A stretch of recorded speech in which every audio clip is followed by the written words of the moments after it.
Ladies and gentlemen, it is I. Welcome back to the channel, and today we're looking at the brand new RTX 5070 Ti, and today this is going to be all about the Asus TUF edition. We're going to do some overclocking, and we're going to see whether the Asus TUF is actually any good. And I want to start this by saying something that I have addressed, but I really want this to make the final edit, and that is I am just as frustrated as I'm sure you guys are about stock availability pricing on this thing. I've seen loads of comments to say, why don't you test something else? Well, because we've been testing that for literally the last 2 years. Obviously, it's very frustrating, but we want to understand these products. We want to understand either what you're missing out on or whether you shouldn't actually be that bothered and you should just kind of let other people waste their money on these things, right? That is the purpose of these videos. These are review units. They come in for like a week, maybe 2 weeks. But as I say, the purpose of today's video is to actually look at this Asus TUF edition. The TUF is usually, and I emphasis on the word usually, quite good in terms of price to performance. So we want to go through all of this. We'll be talking about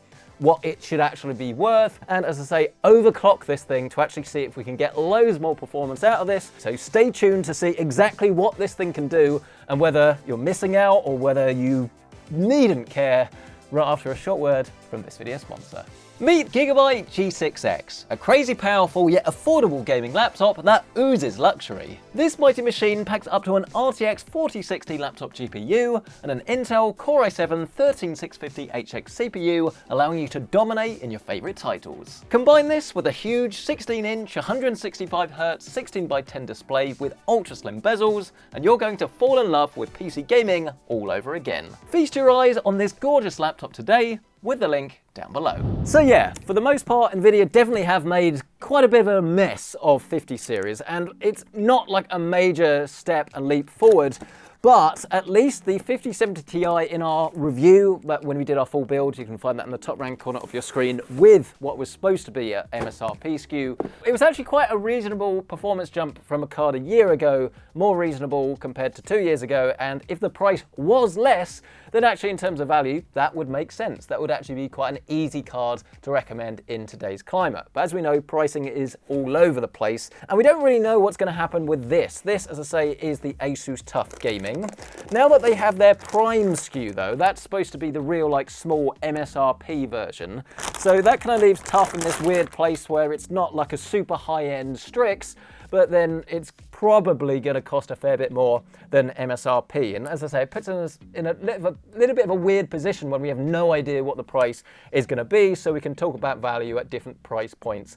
Hopefully that will help you to make an informed buying decision. But it's a very attractive GPU actually. It's quite big. I mean, the 5080 and 5090 cards are larger, but this is like a 4090 from the previous gen. I mean, this is the 7900 XTX, which to be fair is a fair bit bigger, but I mean, this is definitely not a small graphics card by any stretch of the imagination. But this should give you quite a good idea on what you've got. I mean, it's a very attractive GPU actually. I think in terms of styling, this is about as perfect as you can get because it's interesting, but it is also going to go with pretty much any themed build because it's kind of gone for more of like a slate grey rather than just a straight jet black. And I kind of like this military look that you've got on the corners with these kind of they almost look like faux screws rather than real ones, to be honest with you. But I think that's a pretty attractive bit of kit actually. You've got a total of 5 ports on here, 3 DisplayPort 2.1s and then 2 HDMIs. So if you want to do 4K 120 on those, great. Or obviously use the DisplayPort 2.1 with a super high-end monitor if you want to do 4K gaming without DSC at high refresh rates. But to be honest with you, DSC is fine. So while it's nice to have, I wouldn't say it's like a crazy feature that you must have. On the top of the card, you do have a dual BIOS switch. You've got your GeForce RTX text. This has to be there if you've wondered why it's on all of the cards, but it actually looks quite good here. We do have a TUF logo that should be illuminated with RGB, and you might be able to customize this in software. And then obviously you do have your infamous 12 or 16 pin power connection. Now obviously this has been in the news again for all of the wrong reasons over the last couple of weeks, but realistically last couple of years. They've made some revisions that should make it safer, but this is then compounded by the fact that you're sending 600 watts down this potentially with an RTX 5090, which is very close to the limit really of what you should be putting down there, but that's a topic for a different day. The good news is if you're buying one of these, it's going to use way less than 600 watts, so we can never guarantee it, but it's a lot less likely to be ever putting so much strain on the power connection or on the cables or things that you're going to run into a problem. But we can't say that for sure, but certainly seems a lot more of a likely scenario. Now, the only other thing, he says, forgetting what he was going to say, but don't worry, you didn't see that. The only other thing that I did want to address is that in the box, you do get a 3 8-pin connection. It does go to show that you should be able to put a little bit more power into this card. Maybe the pre-overclock that they've got on it demands it. Let's do ourselves a little bit of a size comparison, shall we, with our new 5070 Ti Tuf. This is the 7900 XT Tuf. This is the 5080 Founders. Then we have an RTX 4070 Founders and a 3070 Ti Founders. And then I do actually have a 4070 Ti here, non-super. You can see this one, quite a bit bigger. And then obviously the absolute largest of the large, we have the 4090 Master from Aorus, and that doesn't even fit in the shop. Let's get our 5080 Gaming Pro, and actually this is quite a good little size comparison look, because this is a 80, this is a 70 Ti, but size-wise they're actually pretty similar. I'm gonna put this out there now, I reckon this is gonna run very coolly and quietly, but again, just because it doesn't mean that it's worth the extra money for a better cooling system. You need something that's more than sufficient, not something that's like massively overkill. Well, it's installed. Wish us luck, folks. Well, I mean, I know the PC works, but as long as the graphics card does. And yeah, as expected, there is a little bit of RGB on this, but nothing crazy. The whole thing looks quite nice, actually. It's as I say, it's quite reflective. Not the most out there thing in the world, but it doesn't look cheap, actually. And it's not going to be cheap. But without further ado, ladies and gentlemen, here we are, all set up and ready to go. And as you can see, we are going to start this by actually taking some heat, taking some fire. And what you're seeing here is max settings. DLSS is set to balanced, but there's no frame generation. And I've got to say, definitely the hero of this launch has been the new transformer model of DLSS. This is still 1440p. You can notice that it's not as good as if it was at 4K. But the image quality is really, really very good. I've got to say, if you've got an RTX graphics card and you haven't tried this, please try one of these games with a new transformer model. I think you will be very, very impressed. But there is no ray tracing enabled at the moment. But let's see what happens when we turn this on. We won't turn on path tracing just yet, but everything else is going to be set to ultra. And as you can see, obviously you are going to take quite a decent hit to the frame rate, actually. That's very authentic. I've got a bike outside making a load of noise and I'm driving, so you can just pretend that you're getting the soundtrack from the game. This is, I think, the thing that I'm probably most disappointed in with this generation that isn't anything to do with the pricing, and that is the fact that we were at least promised loads of extra performance when it came to ray tracing, and it's not necessarily the case. I mean, 100 FPS, don't get me wrong, is still more than you need. You're going to be very happy with this. You don't have to turn on frame generation. As I say, you will enjoy it, but we have now lost almost 50% of our frame rate just by turning this on. If you were expecting like the next generation of these Nvidia graphics cards to kind of solve ray tracing, they may well be better, but I mean, in our benchmarks, unless you're specifically on the 5090, it's not been like a crazy difference, which is definitely a little bit of a shame. But we've now turned on our path tracing, and now we really have lost half of our frame rate, which is pretty nuts.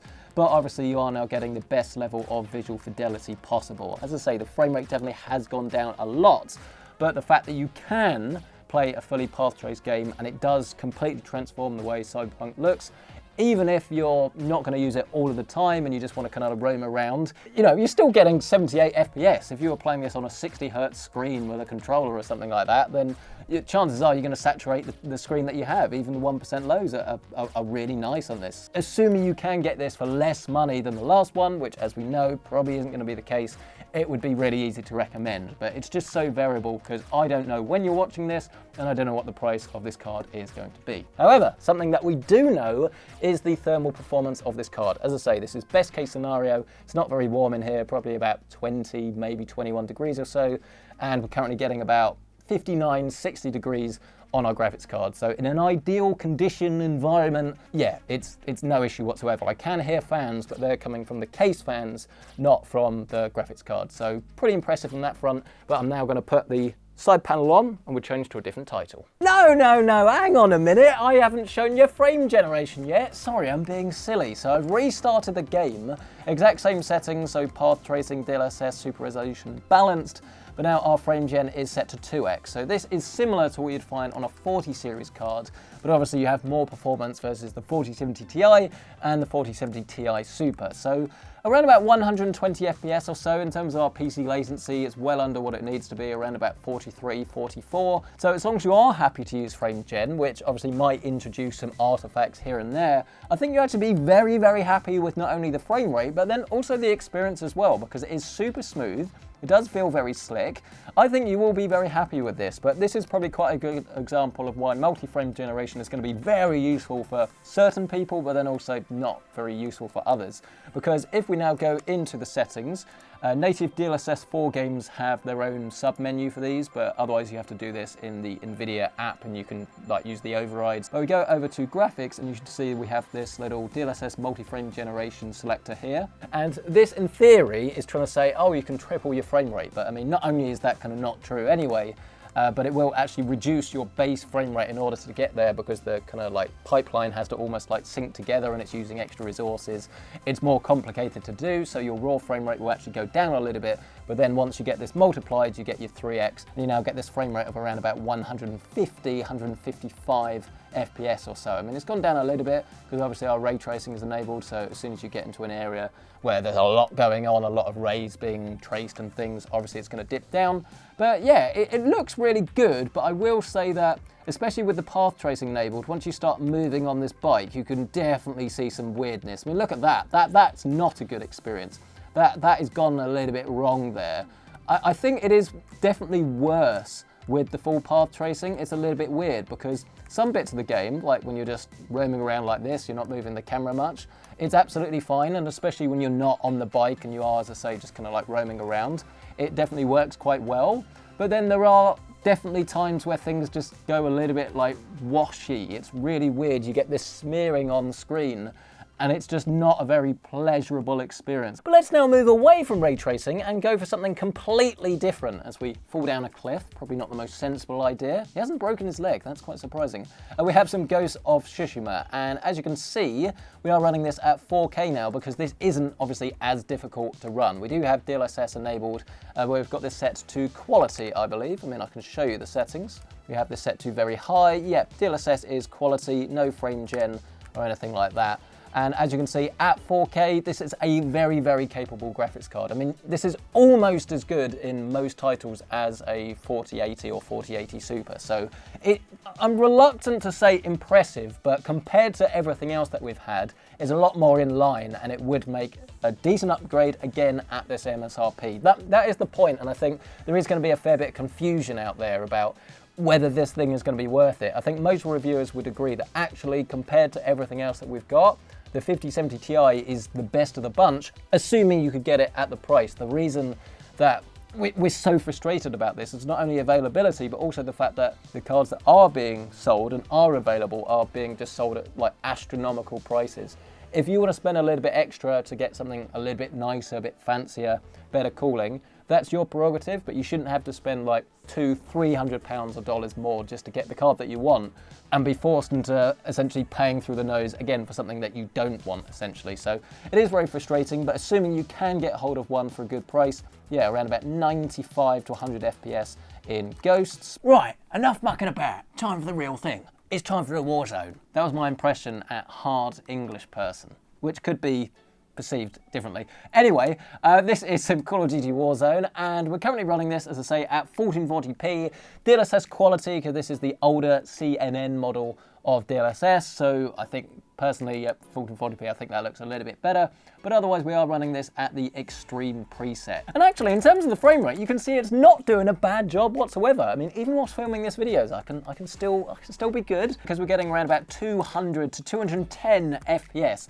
Granted, this is 1440p, but obviously it's a multiplayer title, so the chances of you actually wanting to play at 4K doesn't really make sense unless you're specifically going to be using DLSS, but to be honest, the image quality on this is still more than good enough, and obviously most people are playing with a 1440p monitor or even 1080 anyway, though if you're playing with 1080, this is obviously too high a graphics card really. You can definitely save yourselves a fair bit of money and get something less. But I mean, yeah, around about 190 to 205 FPS is not too shabby whatsoever. But I think the time has come to actually start talking about clock speeds and obviously to see how this performs when we do some overclocking. First thing is just to crank that power limit just to make sure you're putting as much, well, electricity into it as possible really. But let's see what happens if we add 150 megahertz to the core clock. We hit apply.